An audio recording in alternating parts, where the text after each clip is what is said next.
What's going on, guys? MariK here, back with another Dragon Ball Super deck profile. Regionals are coming up at the end of September. My team and I are trying to get the best decks possible for us to be able to take to compete against the meta.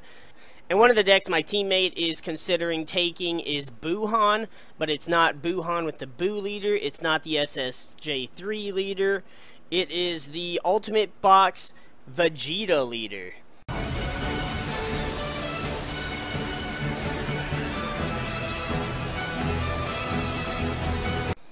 This leader is really powerful right now, especially with all the energy lock crap going around. He's got the Warrior of Universe 7 trait, so he removes specified costs for all Universe 7 cards.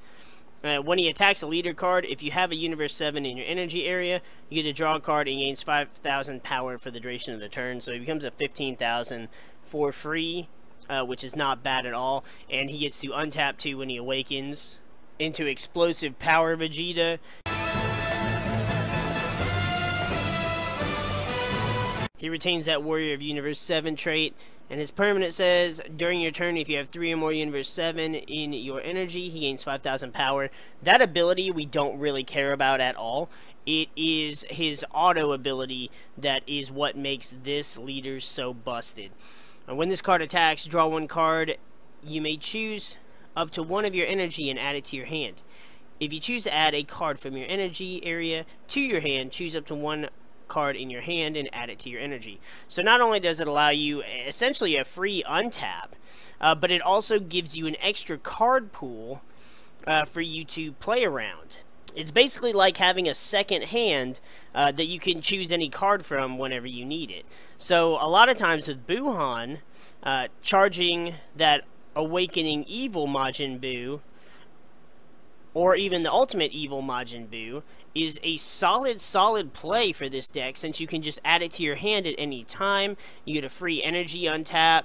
It allows you to manipulate your colors however you feel like you need them. It's just really good overall. Everybody is on this energy lock thing, but really there's so many other things you can do with this Vegeta leader that doesn't require playing that combo.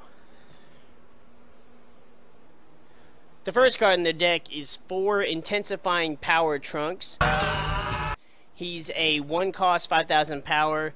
When this card attacks, you may choose 1 card in your life, add it to your hand. If you do so, it gains 10,000 power and critical for the duration of the turn. So it becomes a 15,000 crit. Great way to start off your turn. You get that plus. You get to take stuff from your opponent or force them to waste a block and negate or cards from their hand. So either way, you're generating card advantage for yourself. Next up, we have our first Universe 7 card, and it is Indomitable Piccolo. I had him, Gohan. Maybe so, but let's not take any chances. He's a 2 cost, 10,000 power, and when you play this card, you can choose up to 1 Son Gohan Adolescence with an energy cost of 3 or less from your deck and add it to your hand. So there are a good couple of targets for this. And even though he is green, because he is a Universe 7, that Warrior of Universe 7 trait takes away that specified green, so he's just 2 of any color. The first and arguably the best target for Untitled Piccolo is another Universe 7 card, Burst Attack Son Gohan.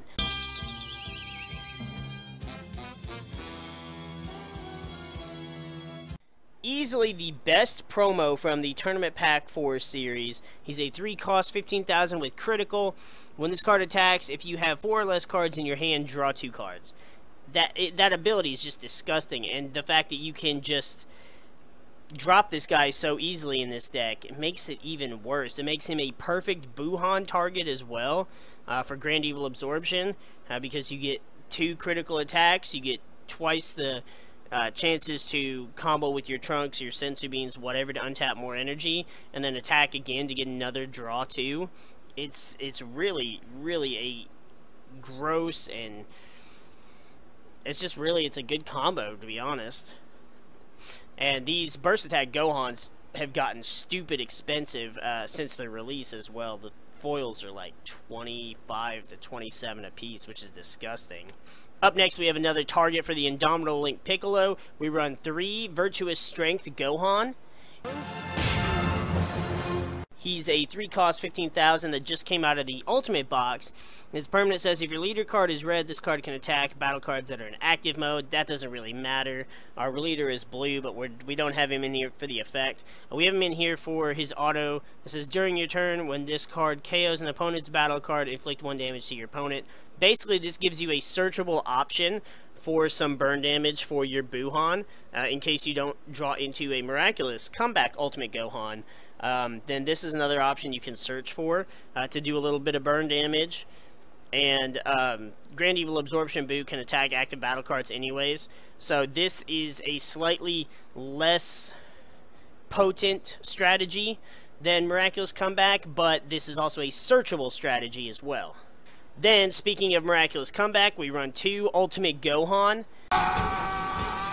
Still one of the greatest cards since Set 2. He's a 6-cost 25,000 with Double Strike. If you have 3 or less cards besides this card in your hand, reduce the energy cost of this card in your hand or battle area by 4. So it makes him a 2-cost, makes him really easy to play for just 2 red energy.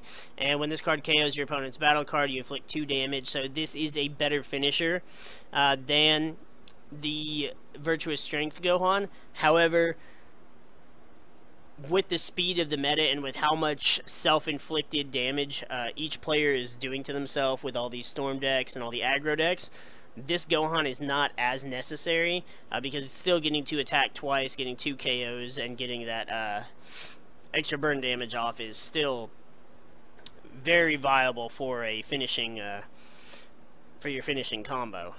Now onto the Majin Buu half of the deck. We run 4 Surprise Attack Majin Buu. It's a 3-cost 15,000 who's also Universe 7, so we don't care about that specified energy, and he works well for being in the energy to give Vegeta the boost and his draw. And when you play this card, choose up to 1 Majin Buu 25,000 or less from your deck and add it to your hand. So 9 times out of 10, you're going to use Surprise Attack Majin Buu to search out one of your 3 Awakening Evil Majin Buus.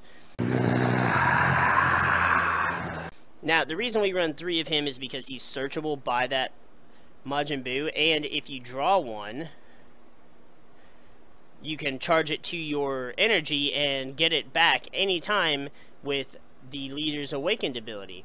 He's a 5-cost 25,000, neither of which are relevant. The only thing that matters is he evolves for 2 red onto a red Majin Buu, and his Union Absorb says place 1 battle card from your hand under this card. Choose up to 1 Majin Buu other than Awakening Evil with 25,000 or more power from your deck and place it on top of this card.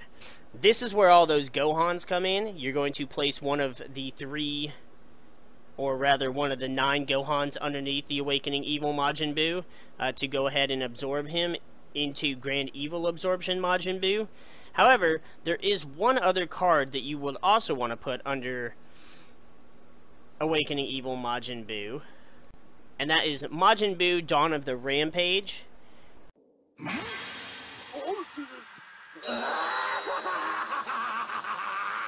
He's a 4-cost 20,000 with Barrier. None of that is important. The only reason you run this card is because it is permanent. When this card is under a card, the Majin Buu on top of this card gains Barrier.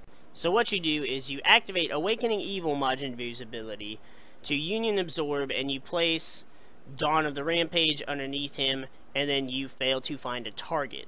At that point, you then activate his Union Absorb again, and place a Gohan underneath him. That way the Grand Evil Absorption comes out and has Barrier thanks to the Dawn of the Rampage's permanent ability. If you are pushing for game, this is not entirely necessary. However, if your opponent does have negates, or if you think that there is a way that they might be able to do something to stop your Majin Buu, then having that barrier is a nice defensive option to try and ensure your victory. And then, speaking of the main character himself, we run 3 Grand Evil Absorption Majin Buu. Awesome!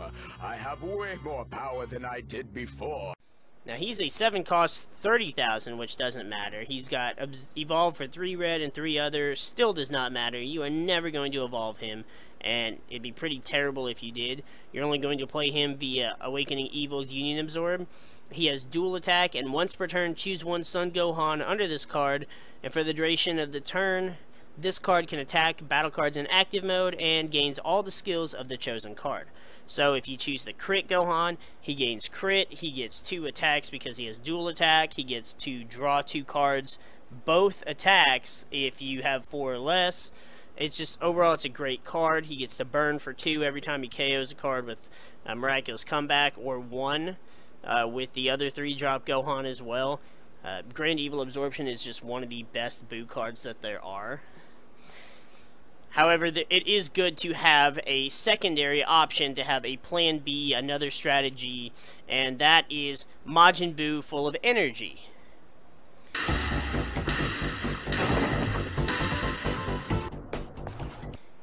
In the case that all of your Grand Evil Absorptions or all your Awakening Evils are in your life, or they get drawn into, or even get critted away, which I did to him in the last tournament, you can play Majin Buu full of energy. You can evolve him onto any red Majin Buu for 3. He's got double strike, he's got barrier, and his activate main says choose one card in your life, add it to your hand. This card gains 5,000 power for the duration of the turn. So not only does this card allow you to get card advantage, it allows you to awaken at any time that you choose. So this card right here can be your savior if your opponent is choosing not to awaken you and you just don't draw any of those trunks or don't want to play any of the trunks. And his activate main is not once per turn, so you can keep gaining those boosts. And then you can even evolve him, and whatever you evolve him into is going to keep all those boosts. So you could evolve him into Awakening Evil, and then go into Grand Evil Absorption, or you could evolve him into the Ultimate Evil, Majin Buu. This is an EX evolve for 1 blue energy, and you place 2 cards from your hand in the drop area. He has triple strike, and when a card evolves into this card, switch this card to active mode and gains 30,000 power for the duration of the turn. So if you go the route of full of energy, he gains however much power you give him by taking cards from your life to your hand, on top of the 30,000 that this Majin Buu gives you as well. And honestly, Ultimate Evil is a great finisher. Triple strike for 60,000+ damage before combos is insanely difficult to counter. And to be able to combo out of that, it just really, you have to get extremely lucky, or you have to have an insane amount of card advantage. But this deck puts a lot of pressure. The Buu chain puts a lot of offensive pressure out, and if you play it right, you're going to get multiple attacks back to back to back, and then being able to finish off with this Majin Buu for 1 energy is just killer. Now, to ensure that you have that energy, there are plenty of cards to run, and one of my personal favorites, and the most controversial because of all the Storm decks and aggro decks, is Unyielding Spirit Trunks. 2 cost 10,000, that does not matter at all. During your turn, when you combo with this card, if your leader card is blue, choose up to 1 of your energy and switch it to active mode. This card right here, it's a free 5,000 combo that gives you back an energy, and we're not going to get into what it should do, why it's broken. We're not gonna do that. That's for another video, for another discussion. But great card, great way to use it for the Ultimate Evil Majin Buu, and it's getting to abuse it in a different way that, well, nobody else is doing right now. Then for your super combo, we have 4 Backbone of Universe 7 Son Goku. Now, the cool thing about him is since he's a Universe 7, you can place him in your energy area during your charge phase and get the unawakened Vegeta's ability to draw a card and gain the 5,000. And then when you awaken, boom, you got a free super combo right there, ready to be used at any time. The other reason this is a better super combo to run than any of the blue ones is because when you can combo with him at 5 life instead of 4. So if you want to save yourself a little damage earlier on, if you want to wait and use your awaken and your untap on your turn, or if you just want to save some of your battle cards from getting KO'd early on, this allows you to do that a little sooner. Another way to prevent your opponent from doing that damage and KOing those battle cards is Master Roshi, Forged of Will. He's a 1-cost 5,000 counterattack battle card that just says negate the attack and play this card. He's also Universe 7, so again, you can use him in the same manner that I suggested with the Son Goku Super Combo.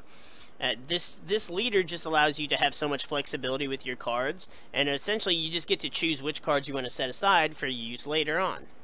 Then lastly, to wrap up the deck, the only extra card that we run is 4 Senzu Bean. And let's be honest, why would we not? It gives you an extra energy, it gives you an extra 5,000 power. You can use it to untap whatever color energy you want. And it lets you keep going with all your Majin Buu evolving, your Ultimate Evil EXing. Like, there's just so many things you can do with Senzu Bean that just make it better. And due to the higher amount of +1 to combo cards, it's having Senzu Bean to be able to untap an extra energy so you can use those if you get them stuck in your hand is just a great way to utilize the card's ability and to try and minimize on the biggest downside to this deck. Now, he does not have a side deck prepared for this deck. I have a few things in mind that I don't want to mention in this video because I kind of want to keep it just to ourselves. But one of the things that I will mention, and I think some people might agree, is Videl. The Videl blocker would be great for this because if he does play a Gohan to be able to get the crit and the extra draw ability, the added extra free blockers are just so good, especially in this format. It's another way to defend yourself, and I feel like if there were room in the main deck, it would be a good option, but as of right now, there's just not really a way to squeeze it in with everything else we have.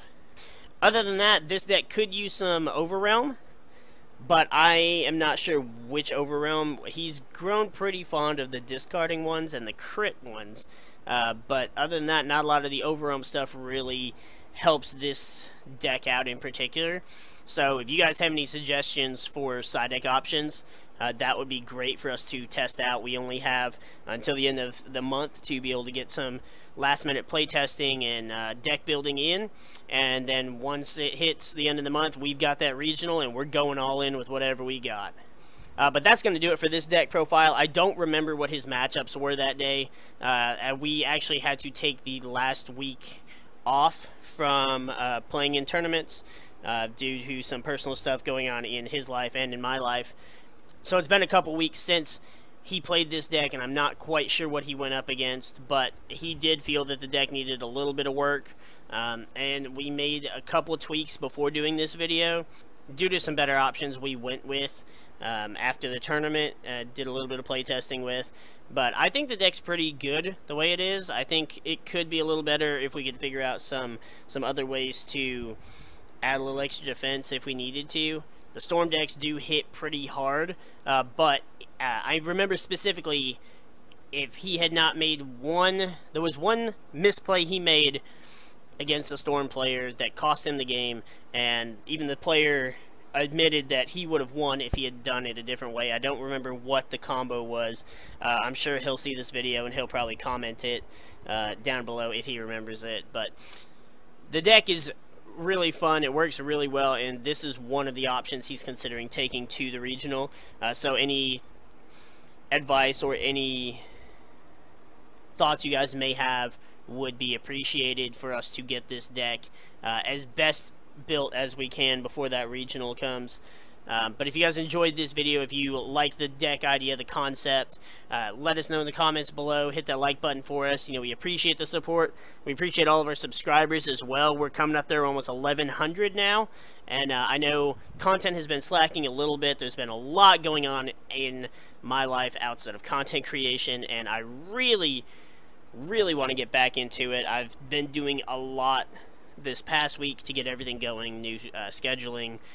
So it should be a lot easier to get more profiles coming up. We should have another one tomorrow, hopefully, and it should be another one of his deck ideas that he's also considering taking to the regional, so we'll be looking for your guys' input on that as well. But with that, we're going to go ahead and get the freak out of here now, and we will see you guys in the next video.